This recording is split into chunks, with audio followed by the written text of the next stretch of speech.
বনানীতে সড়ক দুর্ঘটনায় 2 পোশাক শ্রমিক নিহত হয়েছেন। এই ঘটনার প্রতিবাদে সড়ক ও এলিভেটেড এক্সপ্রেসওয়ে যান চলাচল বন্ধ করে রেখেছে নিহতর সহকর্মীরা। সোমবার ভোর 6টার দিকে এই ঘটনা ঘটে। প্রাথমিকভাবে নিহতদের পরিচয় জানতে পারেনি পুলিশ। জানা গেছে, দুর্ঘটনায় 2 জন মারা যাওয়ার পর গার্মেন্টস কর্মীরা বনানীর চেয়ারম্যান বাড়ির দুপাশের সড়ক অবরোধ করে।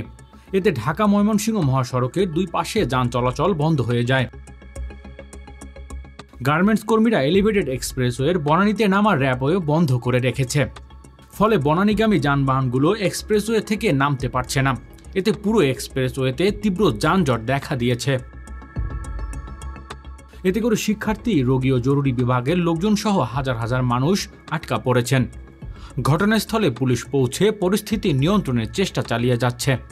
যান চলাচল সচল রাখতে বনানী কাকলী ক্রসিং এবং মহাখালী আমতলী ডাইভারশন দেয়া হয়েছে। গুলশান 2, গুলশান 1 হয়ে আমতলী দিয়ে ইনকামিং এবং একই পথে আউটগোয়িং চলাচল ব্যবস্থা করা হয়েছে।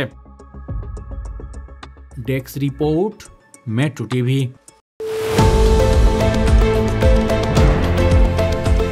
দেশের পাশে, বিশ্বের সাথে, মেট্রো টিভি।